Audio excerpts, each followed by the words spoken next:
Hi and welcome to my channel. So we go straight to the topic, and today I have a video for you about Joseph Metheny, one of the sickest serial killer all time.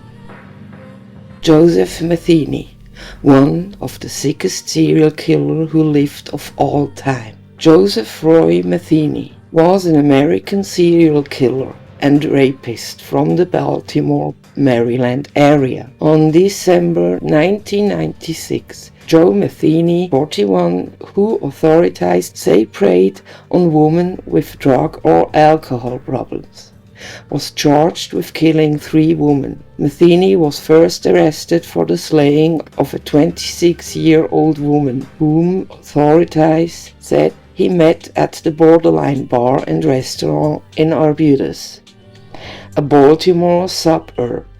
The decomposed body of the woman, Kimberly, was found under a trailer less than 10 feet from Metheny's own at the Joseph Stein and Son Pellet Company. Metheny was also charged in the killing of Toni Ingrassia, a 28-year-old woman whose body was found in 1994 near Interstate 95, a short distance from the company. She had been stabbed and strangled. The third charge concerned a decapitated body of an unidentified woman. Police are also looking for the remains of a 4th victim, a man, after Metheny allegedly confessed to killing him. Metheny, who is being held without bail, was acquitted in July axe slayings of 2 homeless men in August 1995. A circuit court jury concluded there was insufficient evidence to convict Metheny of killing the 2 men in a makeshift village called Tent City in South Baltimore. Joe Roy Metheny reportedly has confessed to killing 10 women in the Baltimore area and has been indicted in the early 1990s murders of Kimberly, Toni Ingrassia, and Catherine Magaziner. Apparently, after spending time with his victims on what appeared to be casual normal terms, Metheny felt compelled to strangle the woman. December 19, 1996. After being charged with stabbing or strangling 3 women and sexually mutilating some of their bodies, Metheny confessed to a 4th killing. Joe Roy Metheny confession. To start out, I will tell you about myself at the present moment, which is locked up. I am 48 years old. I weigh about 450 pounds, and it's not all fat.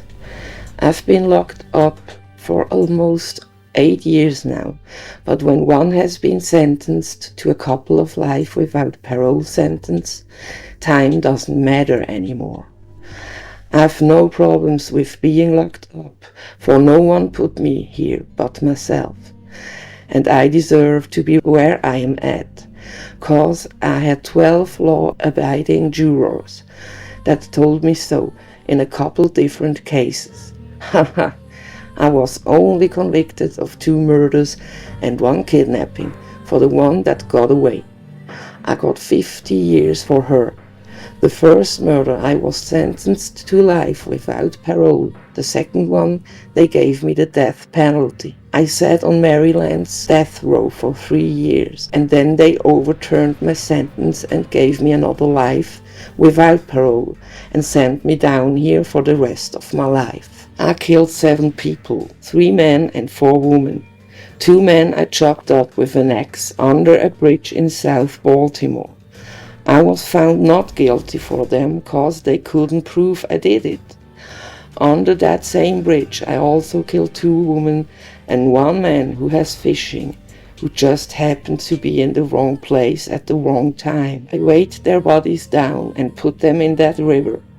I showed the police where I put them about 3 years later, but they couldn't find them, so they could not charge me for them. My murder rampage started out as a revenge, but ended up as a passion for the taste of blood and the overwhelming sense of power one gets for taking the life of another. My story. It all started back in July of 1994.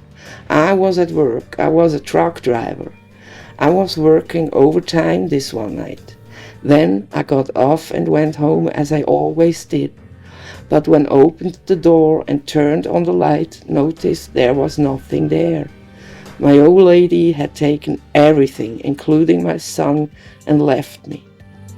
Her leaving was not my problem, but she took my 6-year-old son with her. She was a crack addict and a worthless piece of shit. I wouldn't have paid her to get out of my life. All she had to do was take my son over to my mother's house, and she could have had everything else and be gone. I found out about 6 months later.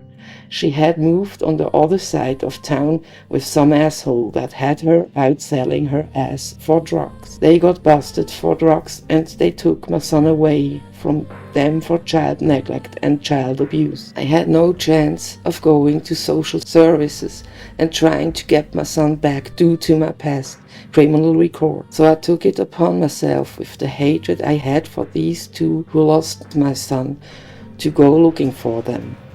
I had found out from someone that they was going under that bridge and getting high with some homeless motherfuckers who lived under that bridge. I went under there looking for them. They were not there, but the two homeless motherfuckers they got high with them were down there. They were passed out on some old stinking mattress, and that's when I left. Expect they were dead from being chopped up. That same night I lured the first crack whore down under that bridge.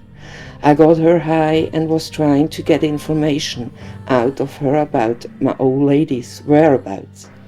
She acted like she didn't know, so I beat the hell out of her and raped her ass, then killed her. I put her in some bush and went and lured the second bitch down there. I did the same to her at the last one, but I was about to throw her in the bush with the other one. I noticed an old black man down by the river fishing, looking back up at me. I grabbed the steel pipe that was lying by and ran down on him and laid his head wide open. So I put the two girls and him in the river and weighed them down with rocks. That was a very busy night for me. 5 murders within about 7 hours. I washed up in that river and cleaned up the crime scene as much as I could, then left. 2.5 weeks later, I was arrested and charged with the murders of 2 men and 1 chapter. I spent close to 18 months in Baltimore City jail waiting to go to trial. The trial lasted 1 week and it was thrown out of court cause of lack of evidence. I was free again.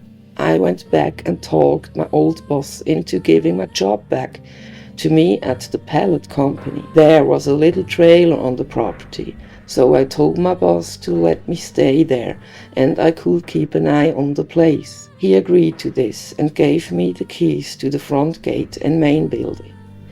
The company was on a dead-end road and was very isolated. It was perfect for what I wanted to do. I lured the 2 more crack whores up there to my trail. I killed and butchered their bodies up. I cut the meat up and put it in some Tupperware bowls, then put it in a freezer. I buried the remains in several shallow graves in a little woods behind the company. Over the next couple weeks on the weekends I opened up a little open pit beef stand. I had real roast beef and pork sandwich. And why not? They were very good. The human body taste was very similar to pork. If you mix it together, no one can tell the difference. Everything was going pretty good until I ran out of my special meat. So I lured another bitch up to my trailer. I got her in there and started to rip her clothes off and knocking the hell out of her. She was screaming, but there was no one around to hear her except me, and I just kept laughing at her. I turned around for a split second, and that was my mistake, for she ran out the door before I could get to her. There was an 8-foot chain link fence with barbed wire on top of it around the front of the company. There was a stack of wooden pallets next to the fence about 10 feet high. That bitch scaled those pallets like a monkey and jumped the fence and ran down to the main road, where some guy in a pickup truck picked her up and took her to a nearby gas station where they called the cops. Well, I knew the cops were on the way, but I didn't run. I gathered up her clothing, grabbed the keys to the gate, and went out and opened it. Soon as I stepped out the gate, a cop car pulled up, and the cop jumped out and pulled his gun on me and told me to get on the ground. And that is where it all came to an end. They took me down and booked me. She had told them I said I was going to kill her like the rest, which was true.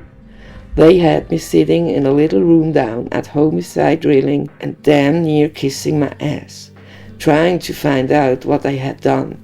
They pulled me out of city jail every day for 1 month, talking me back and forth between the company and the bridge. I had they going crazy over at the company, digging up the remains of those 2 bitches there. 'Cause I had their remains buried in 7 different holes. The only thing I feel bad about in any of this is I didn't get to murder the 2 motherfuckers I was really after. And that's my ex-old lady and the bastard she got hooked up with. Well, that's my story. Horrible but true. So the next time you're riding down the road and you happen to see an open pit beef stand that you've never seen before, make sure you think about this story before you take a bite of that sandwich. Sometimes you never know who you may be eating.